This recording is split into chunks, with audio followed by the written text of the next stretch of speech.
नमस्कार। जय श्री कृष्णा। राधे राधे। आज हम सुनेंगे महाशिवरात्रि व्रत में सुनी जाने वाली एक कहानी।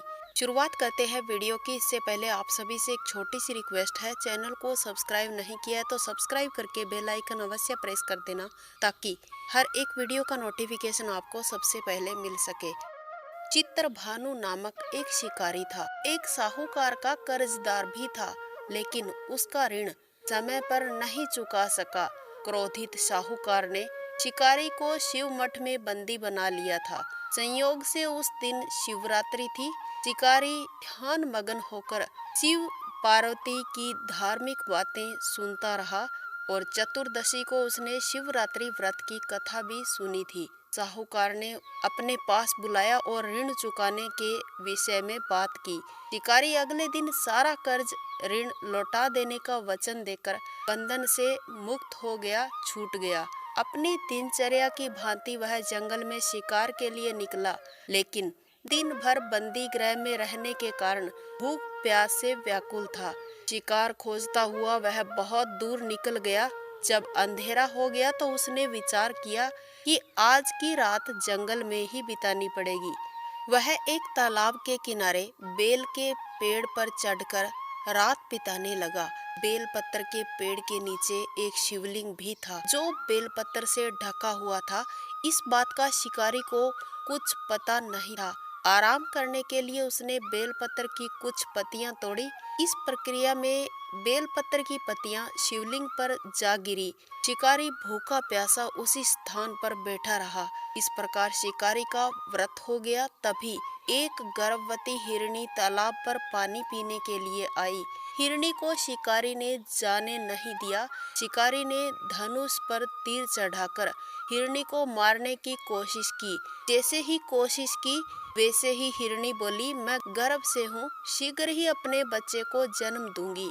मैं अपने बच्चे को जन्म देकर तुम्हारे पास लौट आऊंगी, तब तुम मेरा शिकार कर लेना।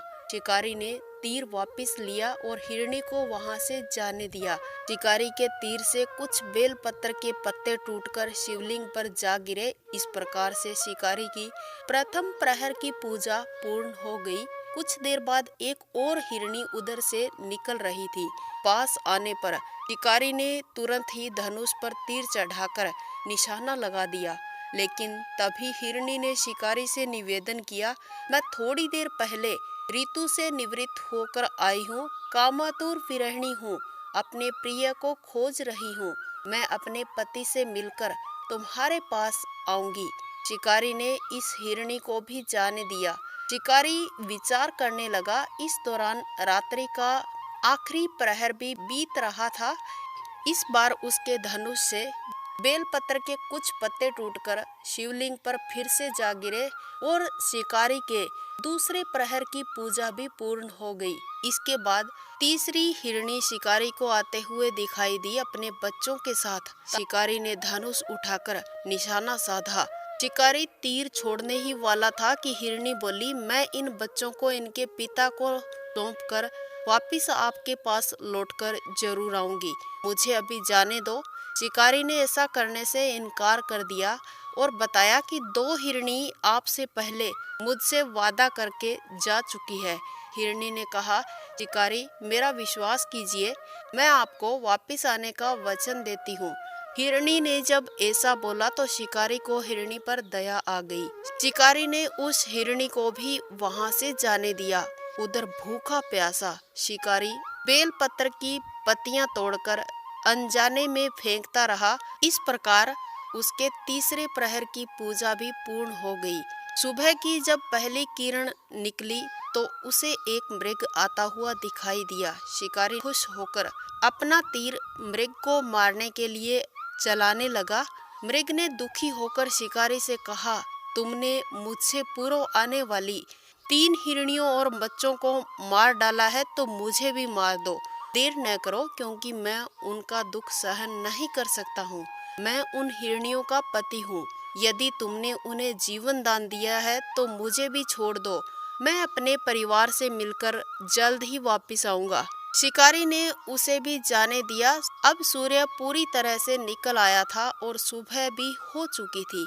शिकारी से अनजाने में शिवरात्रि के चौथे प्रहर की पूजा भी पूर्ण हुई और रात्रि का जागरण और व्रत भी पूर्ण हुआ। इस प्रकार शिकारी से 4 प्रहर की पूजा और शिवलिंग पर बेलपत्र चढ़ाने की प्रक्रिया पूर्ण हो चुकी थी।